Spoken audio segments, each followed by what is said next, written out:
Hey guys, how's it going? Today I have something very exciting for you.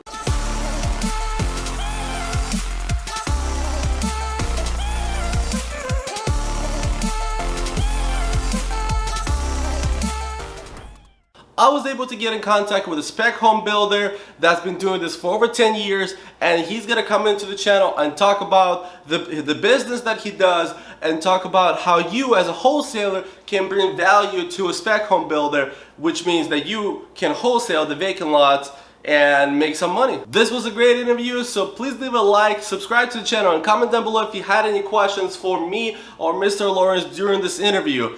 And I appreciate all you guys tuning in again. Enjoy. Well, first of all, I want to say thank you for Mr. Lawrence for making it here today. This is awesome. I'm glad we're able to make this work. So as far as I know, I'm going to introduce you to my viewers a little bit, is that, so you're a spec home builder.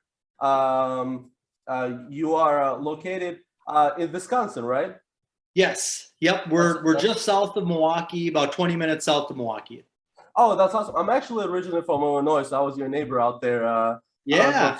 I was from Chicago myself. That's awesome. So what I wanted to talk about today is kind of a little bit about your business and kind of from my because what I do mostly is I wholesale vacant land.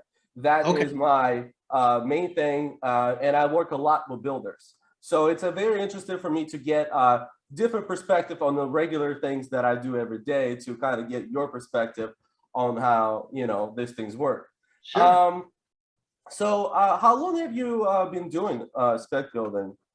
Can you tell you a little bit more? Well, so we actually do both custom building for customers and spec homes. But when first starting the company, you don't really have any customers that you're working with. So doing the spec home is kind of the first way to do that. So we started our company in 2010, and we built just a small spec home that ended up selling.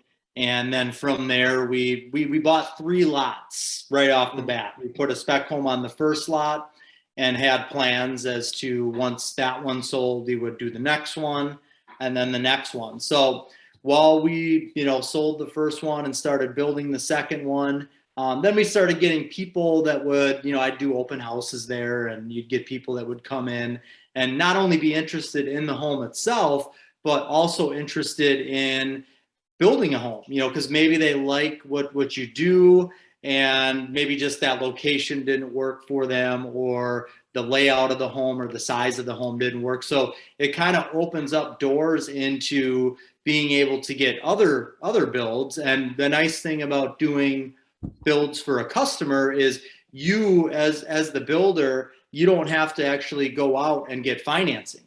You're not putting any money down when you're building homes for a customer. They're going to get the construction loan, and then you're getting your general contracting fee when the home is complete. Which obviously is different when you build a spec home, right? Because you build it yourself and then look for someone. Right. It's different that when you actually have a customer or where you're spec building, right? Because the funding is different. Yeah. So when you're doing a spec home, most lenders are going to require that you're putting down 20 to 25% of whatever the build cost is. So, for most people, especially if they're just starting off, doing one spec build at a time is kind of what they need to do. And, we got to a point where we are more established and building, 20 to 25 homes a year. And then we were able to, with the lender that we work with, get permission from them to be able to do, 2 at a time, and then 3 at a time, and then even up to 4 at a time. So that's awesome. And right now, the way that the market is, it's good to always have a spec home out there and available, because as soon as we finish with one, or even before we're done completing one, we've got people that are interested in buying. So, well, I also heard that area, because a lot of people are moving out of Chicago and moving out of Illinois, that area is growing like crazy too, right?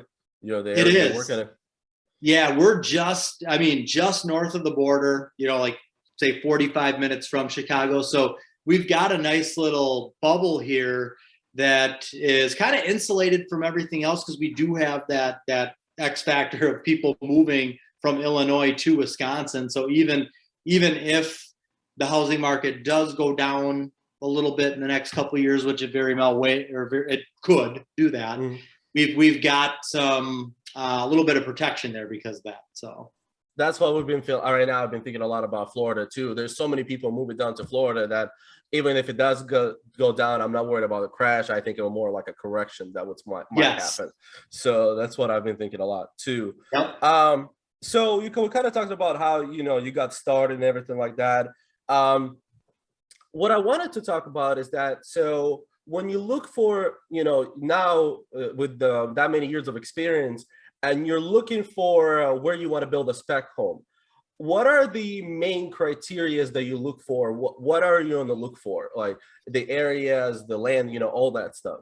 Sure. So ideally, I would like to, find a lot in a subdivision where other new homes are being built and selling, because then it's a complete no-brainer. You know that if you buy a lot in that neighborhood and you put up a home similar to the other ones that are being built in that neighborhood, it's going to sell.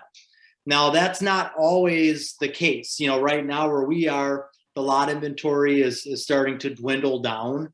So it's not just that easy anymore to go into a newly developed subdivision, pick up a lot, put a spec home on it. So the next best scenario would be you find a random lot. Maybe it's in a subdivision that was developed 10, 15 years ago, and all the other homes in that neighborhood are already built up, but it's a nice neighborhood. Things are kept up well. And within, let's say, a mile of that neighborhood, there are other new construction homes being built. So that would be the best, the second best case scenario, is knowing that there are new construction builds that are nearby. Now, maybe that's not an option either. And in certain areas of the country, you may have to go into an older neighborhood where, all of the homes in that neighborhood were built, 50, 60, maybe even 70 years ago. And there's still a lot at the end of the street that was never built on. And really, because of the demand that there is in the market right now, that'll work as well. You just have to be a little more careful about figuring out what you're going to put on that lot. If you're building a home in a neighborhood where these homes were built in the 50s and the 60s, and they're all, 1,000 square foot homes, you don't want to put a big monster, 3,000 square foot home in there. You probably want to, maybe try and keep that one a little bit closer to, 1,500, 1,600 square feet, because you're already going to be, with the cost of new construction, if I'm going to build a 1,500 square foot ranch spec home and I'm buying the lot, the sales price is going to be, here in Wisconsin, it's going to be around 400,000. And the other homes in that neighborhood are probably only selling for, $200,000 to $250,000. So you got to kind of be careful there. You're already going to be overbuilding for the neighborhood, and that's okay because the demand is there. And as long as you're in an area where, let's say, even you're going out a couple of miles now and there's still other, new construction developments and new construction homes being built, then, you're good there. So you still kind of try to stay within the path of progress, right? You kind of try to go within whatever the cities, whatever they're progressing towards, stuff like that. That's where you still try to be. I'm assuming you don't really try to go to rural areas, right? You kind of still try to stay where there's still development going on, right? Yeah, and there could be, like I actually live in a rural area, and I know for sure that say a 5-acre lot goes up across the street from me, and it's probably $200,000 for the lot. But I know that if I bought that lot and I put a 2,500 square foot home on there, I know it would sell, but I would have to put in, 200 for the lot, and then the build cost is going to be, say, $450,000. And so I would ideally like to be a little more conservative with the sales price point. There's the lower you are price point, the more buyers that there are going to be out there for that. And even though I know for sure that I could put up a home across the street on a 5-acre lot and it would sell for, 750, no problem. It's still just a lot of, upfront risk that you, the investor or the spec home builder, have to, put into it up front before you're going to get your return on investment. So would you say that in general, for someone that, maybe looking to get into it eventually, it's better to concentrate on the smaller, lower price properties than trying to go for, even if they have the funds to start with, still try to go to start with, at least with the smaller properties and, those lower price properties before going out to those, higher end properties? Would you say that? I think it is, and that's just that's my point of view. I'm definitely, I'm sure, a little more conservative than others. So, and that's kind of how we did it. The first spec home that we built was like 1,400 square feet, and it's kind of nice to to get your feet wet. You're not you're still putting down 20 to 25%. So it's nicer to put that down for something smaller rather than larger. And then once you get that under your belt, now you're more comfortable with kind of moving up from there. But I mean, ideally, if you're starting off, I mean, I think it would be nice to find a lot for $50,000 and build a 1,500 square foot home on it, as long as it's in a neighborhood where you've got other homes like that. If it's a neighborhood where all of the homes in there are 2,000 to 3,000 square feet, then you do want to mirror what's going on in there, because that could hinder your sale if you're smaller than everything else that's in there by that much. So when you're purchasing the property, I know we talked about that you're putting about 20 to 25% down, pretty much the same if you had to go and get a loan, to buy your own house right now. If you go through like a private money lender, hard money lender, the same thing, 20 to 25%. How about the lot price? Do you put it up front, or do you work out with lenders that they purchase they still include the lot in the loan?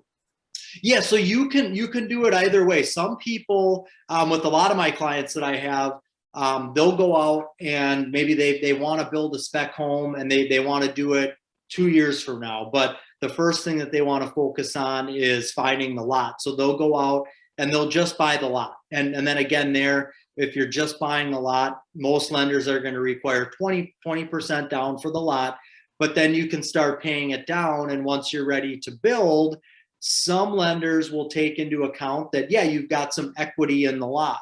Other builders or other lenders are still going to want that 20 to 25% down, even if you own the lot free and clear. So that would be one scenario, is maybe you're not ready to actually do the spec build right away, but you do have the funds, the means, and you are ready to go out and buy a lot. Because even if you go out and you buy a lot and then you decide you're not going to build a spec home, land is a good investment. So you're not going to go wrong there buying the lot. And then, you decide you want to sell it in 2 years. You can probably even make some money on it. So some people will just go out and they'll buy the lot up front. But if you wanted to do everything all together and you were ready to buy the lot and do the spec home build right away, then it would be kind of the same thing. The lender would take what the build price is going to be and then what the lot is, and then you'd be putting down the 20 or 25% of both of those costs. Okay, makes sense. Yeah, and you were talking about the lot value and how it's a good investment. I've been doing a lot of research about that too, and it seems that land as an asset is very like how can I say, it's like a market crash proof, because it seems that when real estate market crashes, the land value pretty much stays the same and it doesn't change, because I think the scarcity, because there's not a lot, they don't make more land. So whatever we have is what we have. So so definitely it could be a smart thing for someone to do, is to start off by buying a lot, financing a lot, and then just gaining knowledge. And talking about gaining knowledge, so when you said you started in 2010, did you have any knowledge about spec home building before, or was it just a new thing for Yeah. you? So in 2010, let's see, I was around like 20, 27, 28 years old.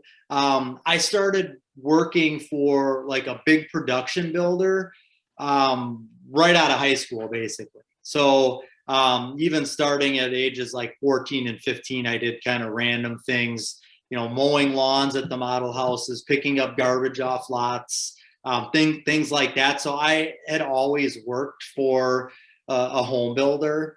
And so before we started our own company, I was project manager for the single family builds and then even some multi-families that we were doing.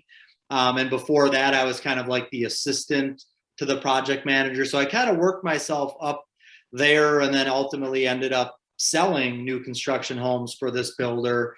And that was in 2008. That's when I got my real estate license and I Oh, started selling new construction homes. Was 2008 when the market just crashed. And so things were definitely slow. yeah, And by 2010, when we started, the big builder that we worked for that used to build like 350 homes a year was basically letting everybody go. So we were kind of forced to. We had always planned on starting our own thing because we wanted to do things differently. But that was kind of we got pushed off of the cliff there and had to start. So that I that's had the the best way. experience. Yeah, it was, and it worked out really well because even 2010, 11, and 12 were still not the greatest times in the housing industry, but we made it work. And so now it's a good thing to know that because we made it work through those times, I'm not afraid of another decline in the housing market. I know what we need to do to get through it, and I know that we'll be able to make it work again. So. Yeah, and that's the great thing about having the so many years of experience. You kind of go through it all because in the end of the day, history repeats itself. So every Right. 10, 12 years, these things happen. So it's nothing new for especially if you have experiences before. Um, so talking a little bit about how I how I deal a lot with builders. So I have a lot of connections with builders here in Florida, and the way it started is that I had a vacant lot, and then I didn't even know what I was going to do. My story is very similar to yours, and then I lost my job, and I was forced to just start my own business and do my thing. Yeah. And then I learned, how vacant lots can be wholesaled to investors and stuff like that, and to builders. And over the year that I've been doing this, I've learned a lot about vacant lots. But what I'm curious about is when you purchase a vacant lot, so besides the area, what is the certain things that you look out for? Maybe like the price, like because maybe you have a price idea how much max value of the final value of the house you're willing to pay. So just kind of give me an idea. So I'm curious myself to see Yeah. the perspective from the other side. Sure. Yeah. There's a few things that go into it. So yeah, price is definitely one of the big drivers. So for example, right now in our market, a nice third acre fully improved lot that has sewer, water, gas, and electric. It's in a developed subdivision. Going rate is between $100,000 and $120,000.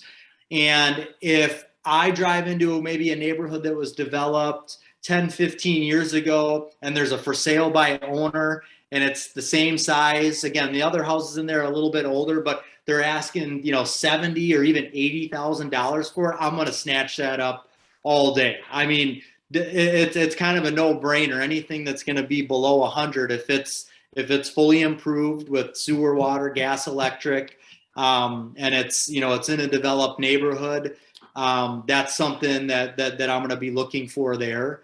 The fact that it doesn't have problems. So most developed lots in a subdivision, I know there's not going to be soil issues, wetland issues. It has the sewer, the water, the gas, and electric. But that doesn't mean that there still aren't great buys for unimproved lots as well.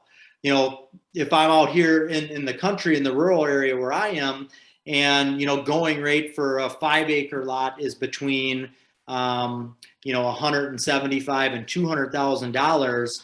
And I see one for, 175 and there's no power lines near it. It's all buildable land. Maybe there's a little wetlands on there, but not enough to be of any concern. That would be something that I would consider a good buy as well.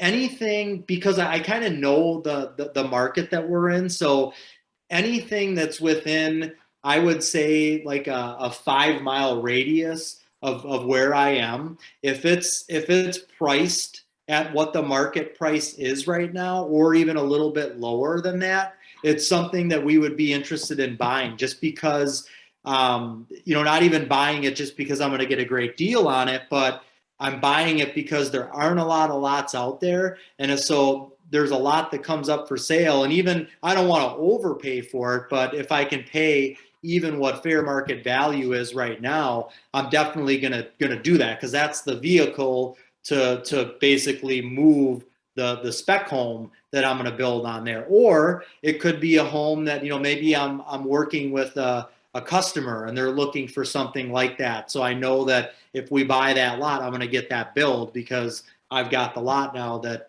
they're looking for.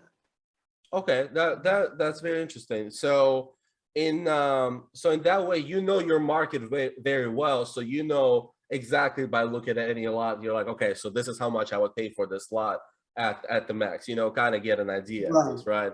Right. Now, Yeah. oh, so if somebody didn't know that and they were just kind of getting into this, Mhm. they don't know if a lot is overpriced or if it's a great buy. They don't know. They don't really have that knowledge. So they could pop open, say, like realtor.com or Zillow, and they could look at what other lots are selling for in the area, or what other lots have sold for in the area. And if the lot that they're looking at is, the same price as that, or it's a little bit less, and there's home building activity that's going around, even within a 5 mile radius of that area, then that's probably something that they could have success with. Okay, and I also have heard this before, and I'm curious if you have anything to say about this. Is that I've heard some builders looking at that they're willing to pay up to 20% of the potential whatever the home is going to cost. Let's say your home will be cost $300,000 when you sell it. I heard that some people may pay up to $60,000 for that lot because it will be the 20%. Is that something that you ever thought about, or is that something that you've done? So something like a formula that when you look at a lot and you're like, okay, because the house is sell for this much, this percent of that, I'm willing to pay for a lot in that area. Right. Yeah, that definitely makes sense. That's a good form. Like if I see a lot and I know that if what spec homes are going for and what new builds are going for. So if I see a lot in a certain area and other homes in that area are selling for, $550,000, then I know that, that lot, I can pay up to, say, $100,000 for that lot and still make something work on it. So yeah, that's definitely a good way to look at it, and a good formula as well. Because especially if there's going to be competition as well, if there's a lot that goes up for sale and it's in a great neighborhood and there's going to be a lot of people looking at it. If I know that, hey, once I put my house on there, I know I can overpay, because once I put the house on there, I'm still going to make the profit that I want. Then I'm willing to overpay a little bit for the lot because of that. Okay, yeah, that makes sense, and a lot of that, what you're saying, is obviously comes with experience. So obviously, off the gate, I'm sure people will be making a lot of mistakes. Everyone does, so that's pretty normal. Right. Hopefully not, though. I mean, I think there's enough, information out there. And I mean, really, if somebody's just going to be starting off, I mean, I would probably recommend that they maybe even find a realtor that's kind of familiar with lots and new construction. because that would certainly help with when you're looking at lots. If a realtor knows the area, if they kind of know somewhat about new construction, and they're sending you a bunch of lots to look at, they can say, hey, this one here, this is in a good area. There's other new builds going on there, and then it's more of a mistake free, hopefully, process with that. So Well, there's also a lot of information out there. I know you have obviously a YouTube channel. That's where I found you from. Together, you have yeah, a lot of good information that you put out. The YouTube channel is going to be linked down below on this video if you excellent. guys want to check it out. And the way I found your YouTube channel was because um, so since I've been in real estate, I've been thinking about what I want to do. There's so many ways. I love real estate because there's so many different things that you can do, anywhere from wholesaling to land flipping to new construction to, fix and flipping. There's so many things you can do. And I Right. found you by, I was trying to learn about spec home building. And I still have been watching a lot of your videos. I have learned a lot. But I'm kind of just taking in all the information I can right now from all kinds of sources and figuring out what I want to do. But it's definitely great information. So, that if someone wants to check it out, you also have I saw you also have a Facebook group, right? That you run. Yeah.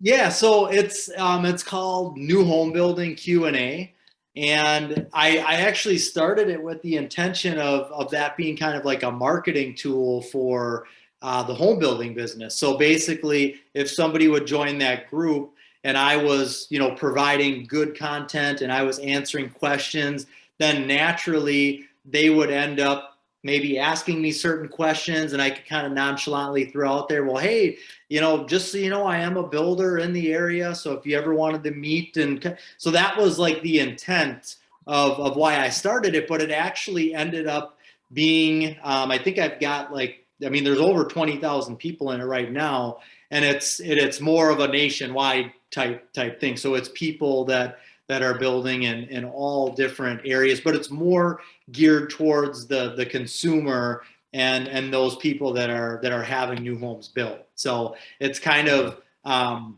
the opposite end of the spectrum of the information that I put out on YouTube, which is for people who want to become home builders or want to become spec home builders. And I'm still trying to figure out with the Facebook group what I exactly want to do with it and how because I want to monetize, and I'm trying to figure out what the best ways to go about that would be. So. Oh yeah, definitely. Having a $20,000 audience, that's awesome. A Right. 20,000 people audience, that's Yeah. awesome. Yep. And there's so many ways you could do that, and I'm sure there's a lot of ways you can bring value to people. So I wouldn't be surprised if I see something very soon. Sure. Talking about bringing value. So let's say someone like me who mostly what I'm very advocate of is when people start a wholesale real estate, a lot of people think about houses and not a lot of people think about land, because wholesaling houses is what people believe like wholesaling is, and a lot of people miss land. And a lot of my content on YouTube has been about wholesale land and just talking to people, explaining how it's done. What I wanted to do is be curious about is that how someone like me, who is a wholesaler, that has land under contract, how can we bring value to someone like you that's looking for lots? How can we get a hold of you? How can we network you? Where to find you? All that kind of stuff. I was glad to find you because you have social media, you have YouTube, so it wasn't as difficult to get a hold of you. But not a lot of people are in this business are as progressed in social media. So Right. so it's Right. it's a little bit more difficult. So how would you say that someone that's looking to bring value could find someone like you to help you out? Sure. So one thing you could do is you could get in contact with your local builders association, or local builders associations that are around you, because they'll be able to provide you with a list of all the builders that are a part of that association. So then you now have a list of builders in your area that you can contact. Because I mean, at this point, I think most builders would be very open to, working with somebody that is going to be able to help provide them lots. So that would be one avenue. You could Google local home builders as well, just to kind of see who's out there. Realtors would kind of be another avenue, because there's going to be certain realtors out there in the market that work with builders and have experience with builders. But I think the first thing, if you wanted to get like a list of builders and be able to call, 10, 15, maybe 20 different builders and say, hey, look, this is what I've got right now. These are the type of lots that I can find. Is this something that you're interested in? Do you want me to reach out to you next time I find something? But if you get that list from the Home Builders Association, and you could probably even find a website for the local Home Builders Association, and all of the builders that are a part of that might even be listed right there. Mm-hmm. Facebook would definitely be another avenue. Like you could actually post about a property and maybe even run a little bit of an ad behind it, like boost the posts for $10 and choose people that have home building interests or real estate interests, because then people related to that industry, it might be more likely to pop across their screens. So that would be another avenue, is kind of putting it out there on Facebook as well. Even put on up property. Facebook Marketplace, Yeah. what was that? No, put like a property you have, or put up that you have properties under contract or whatever that you're looking for, builders, right? That's what you're talking about. Yep. That's to advertising. Okay. Yep. Yeah. That's interesting. Yeah, I never thought about that way. So with the wholesale, so how does that process work? So say you find you're looking for a good buy, right? With a lot, and you've got certain criteria that you're looking for, maybe location, price. So once you find something that you think is going to be a good lot, what are the steps So, from there? So the way that a wholesaler does it, the way I do it, is that I find a property seller that wants to sell, and I tried to do when I started off, I wasn't doing this, but now after a year of experience, I've been kind of doing all inspection myself. I get a hold of the county, make sure the lot is buildable. What is the, what kind of property is allowed? I got already, because I work in Polk County, which is a county between Tampa and Orlando. So kind of like in the middle between two. And I have like a separate map now that I get the flood. I make sure that there's no flood zones, wetlands, all that stuff before I advertise it to the buyers. Yeah. And then I try to do a lot of legwork before I try to bring like a ready dish, like a ready to serve dish to when I bring it to the builders. And when I bring it to them, what I do is that I put the property on the contract with the seller. So I put the property on the contract with a signability clause, and so it's the same exact way that people do houses when they the wholesaler locks a property out. Let's just let's say numbers. Let's say I lock a vacant lot for $50,000, right? Mm-hmm. And that price is locked, and then we find a buyer that's willing to pay $55,000. So, and then the wholesaler just makes the difference, whatever the difference is between. So the wholesaler is pretty much does the legwork for the builder, for the assignment fee. Pretty much, that's pretty much one. Yeah. So which these aren't properties that are listed, basically. No, like you're going. Got it. Okay. Yeah. Yeah, that's awesome. Yeah, which makes it a lot better prices for builders because a lot of those off-market properties, they're not, they don't have as many eyes on it, and that's what I do constantly, is a lot of marketing to off-market sellers, cold calling sellers, cold texting sellers, all that stuff, all that fun stuff that the builders don't want to do. So nobody wants to do it, so that's why wholesalers do it. So that's how that's done. No, and I think that especially I've established a relationship with a couple of builders, and what I found that for me, at least in this area, is that when you find one or two good sized builders, you don't really need many more to work with. Sure. A lot of times I feel like the same thing with you. If there's someone in your area that is, that could bring you value. And if you're, like you said, you're always looking because you always need to buy because that's what your business runs on. And as long as the Right. price is good, I feel like, you could establish that relationship with them. Right, right. So do you ever have, are you ever selling these lots to people that aren't builders, like just like investors or just somebody in the general public that is looking for a lot because they're going to find a builder to build a new home on it? So yeah, I actually just funny. I actually just made a video about this that I didn't post yet. I just added it today. So when you do a land sales, you have obviously three options. You have a builder, you have a land flipper, I guess, land investor, and you have Mhm. the regular people, the customer that might just Right. that might be interested.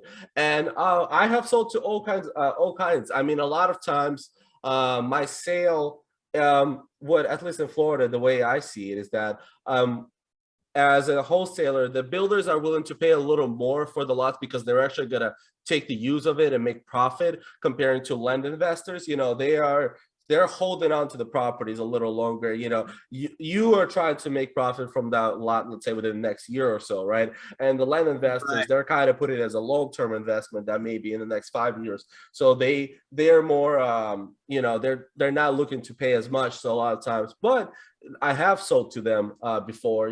There's one or two that I work with that are in different cities. I don't know any builders there, but I know a land investor that I brought him 4 or 5 lots before. So Okay. and the good part about it is I don't ever have to be there. So I'm all I never see the lots that I host. I sometimes I do, but most of the time I don't. I actually just go there if I ever just want to get out of my Yeah. home office, just get out there and just take a look at it.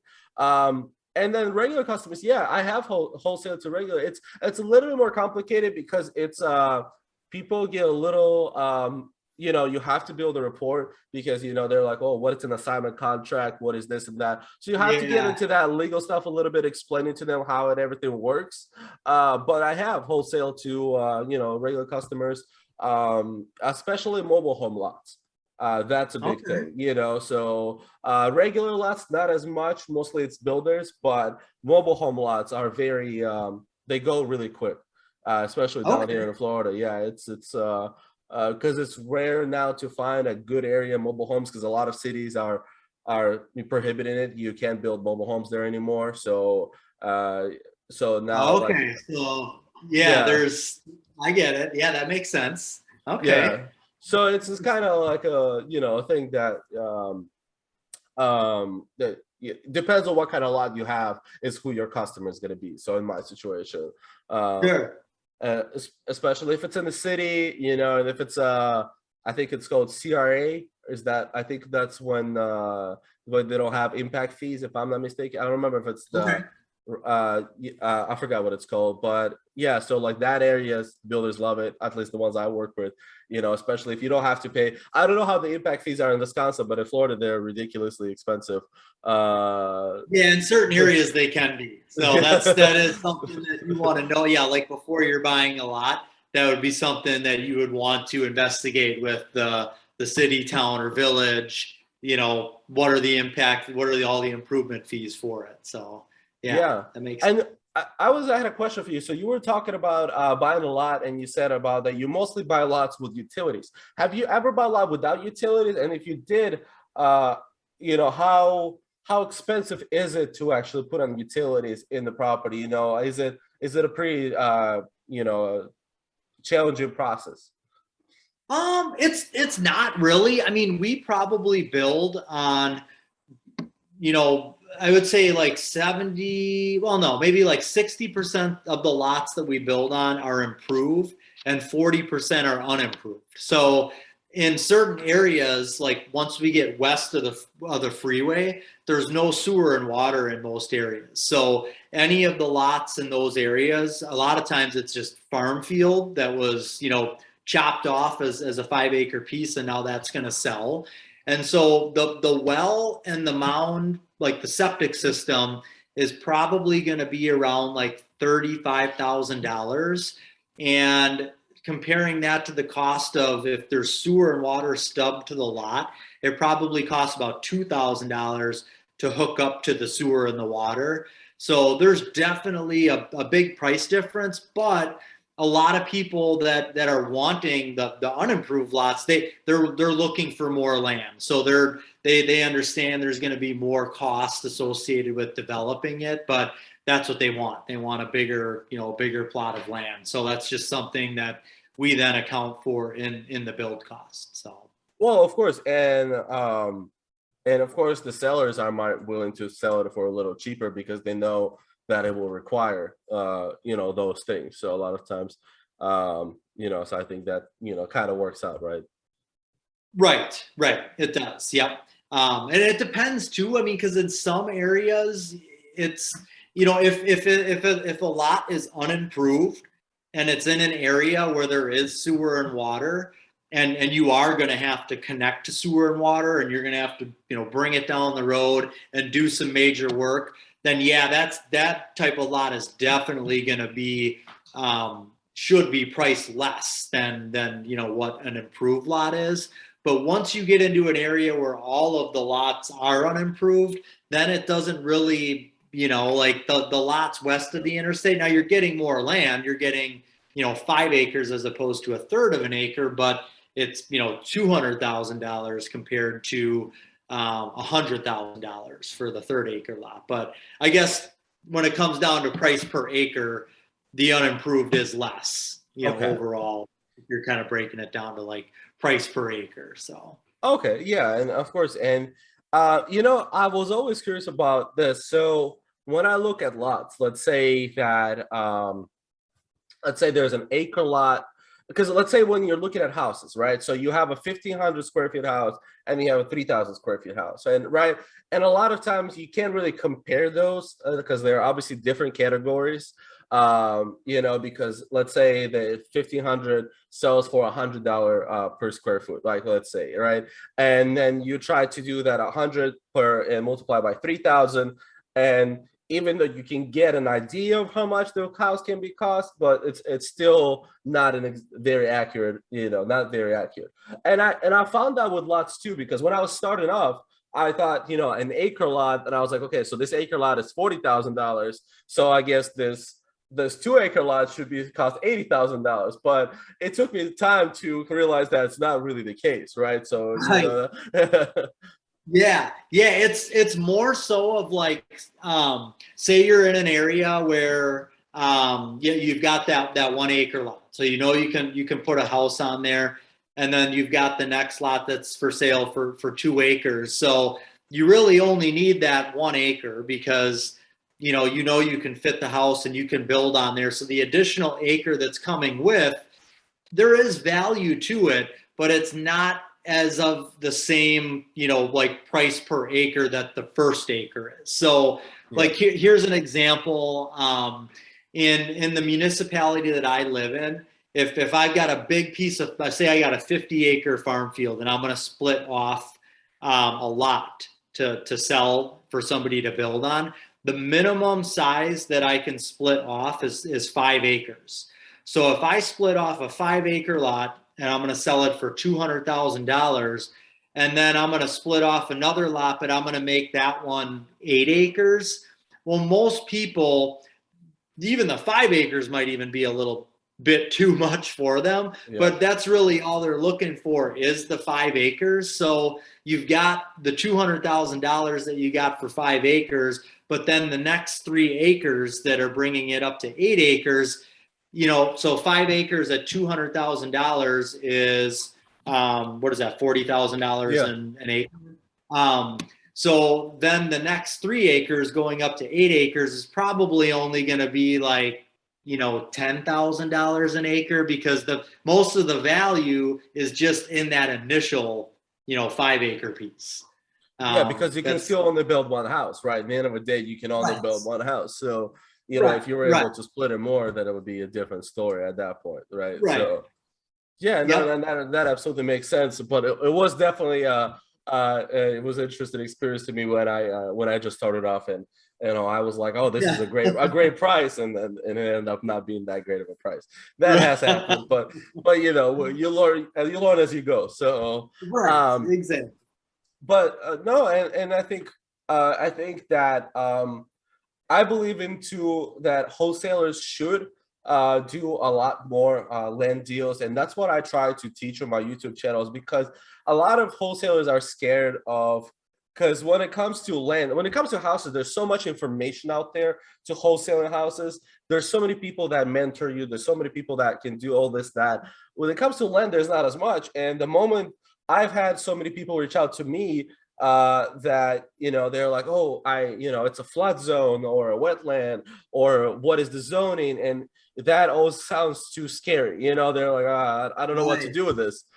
So I definitely think that if people learn, especially, I hope I have some viewers in your area and they'll get a hold of you, and they'll find Yeah. some, because I definitely have some viewers out there in Illinois, and then I don't do wholesale and land out of state, but that's absolutely possible. So a lot of people can do that. I wholesale lots within my state, but that I never see. So there's no issue. Okay. So if anyone wanted to get a hold of you and find a lot in your area, I think, and just get a Sure. hold of you, that would be awesome, right? Yeah. Yeah. Definitely. Yep. But yeah, you're right. I mean, there's definitely more of a mystery with land, especially like, the lots that seem to sit the longest are the ones that are like heavily wooded. So you'll, even if it's in a subdivision, you get to the end of the road and there it is. There's the for sale sign. All you see is trees and woods. And the reason that that lot is still sitting there is because nobody can envision what it's going to take to put a house there, and you can't see anything either. You're just looking at Yeah. wood, so it's like you don't know what you're going to unveil. If you ended up, it's a scary thought to like, oh god, if I buy this, what am I going to do with this? So there's opportunity for wholesalers to do that legwork and really know that, okay, all we need to do, there's sewer, there's water. I looked on the county map. There's no wetlands. All we need to do is cut down the trees, and that would change it. I mean, now all of a sudden somebody's going to come and look at it. They're going to envision where they can put the house there. But yeah, there's definitely opportunity for people to wholesale lots like that, because most people just aren't going to buy them because they're scared of it. And most realtors that are listing lots and vacant land, most of them don't know anything about lots and vacant land. They got the listing Yeah. because of however they got it, but they don't really know anything about it. So there's just, like you said, there's so many unknowns when it comes to land.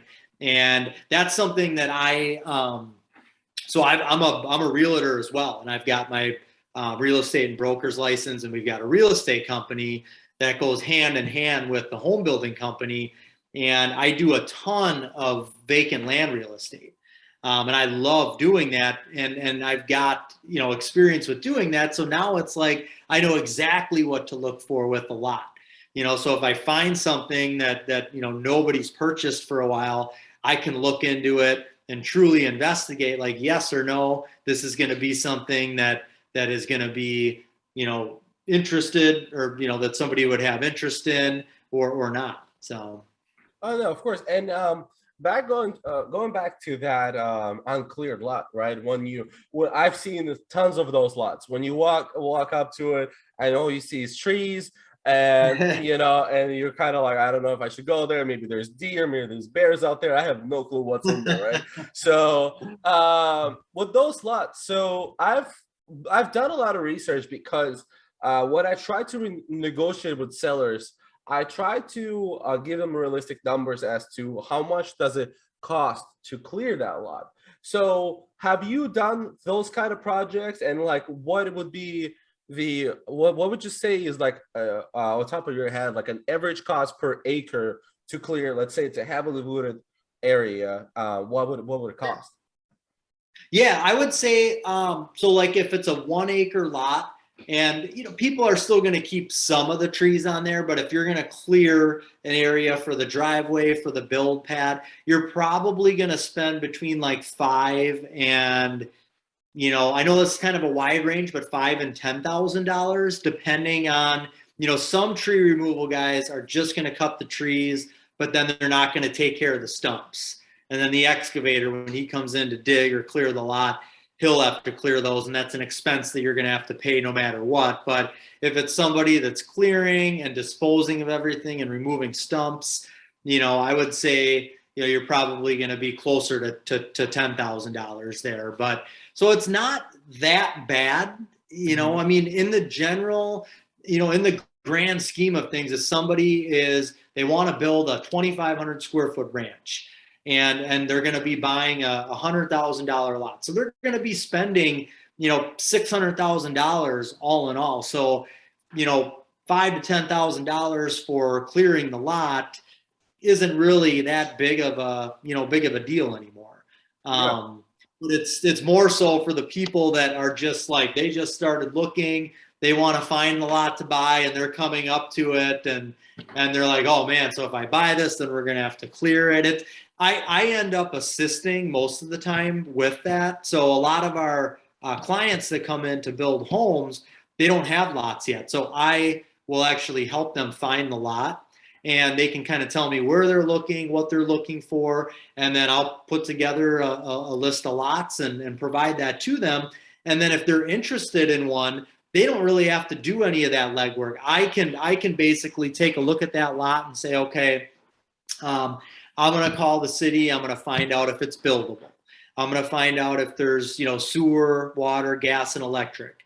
We will need to do some tree removal. So then I can kind of give them a ballpark estimate as to what it's going to cost to basically improve that lot or make that lot buildable. Okay, yeah, and that's awesome because you have multiple things to you, you can provide more value. So that's absolutely awesome. Right. I think that's great, and that's something that I've been thinking about getting my own real estate license too. But I don't know yet if I'm going to do it, but I'm still in the process of figuring out, because in the situations that I cannot wholesale a lot, I can always offer to list it. I would say because there are so few realtors that know about vacant land. I mean, if you did get your real estate license, it's a whole nother, that's something that you can specialize in, and it goes hand in hand with getting listings as well.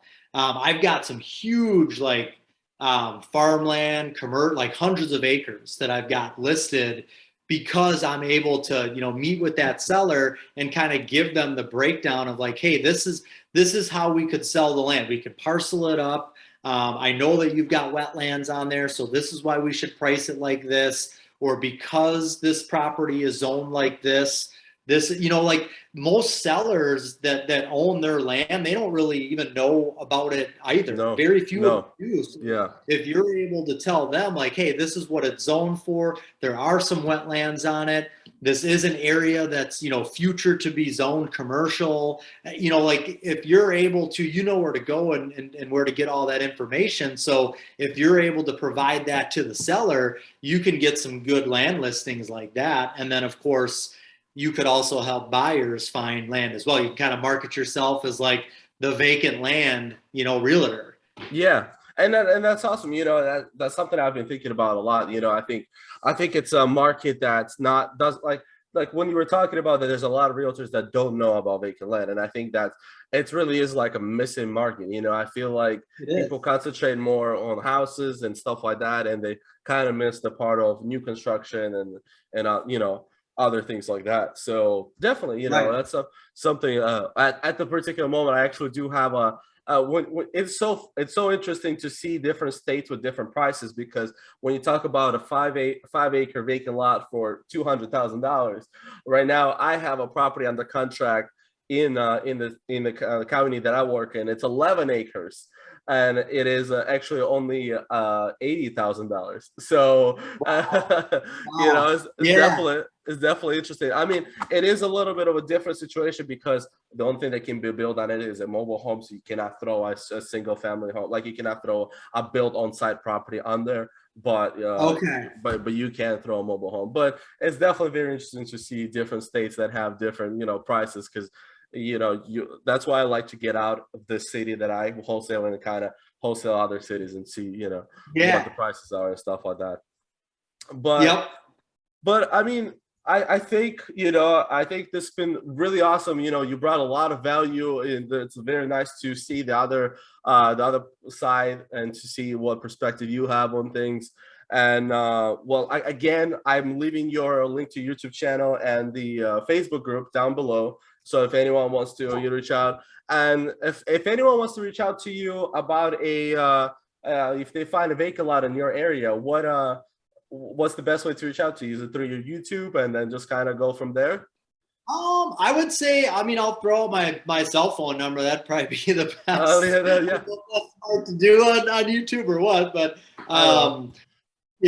262-818-1838. That would be the best, call or text, Yeah, and you can let me know what you're looking for, and I can, help find it and make sure that it'll work for what you want to do.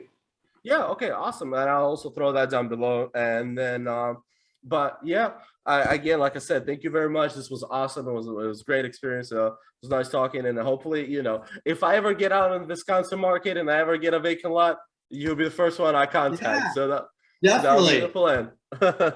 Absolutely. Yeah. Let's keep in touch for sure, and maybe even do something again in the future. And yeah, I'd love to talk again. So That sounds good. I appreciate it. Thank you very much again, and I hope you have a good thanks one. All for right. having me.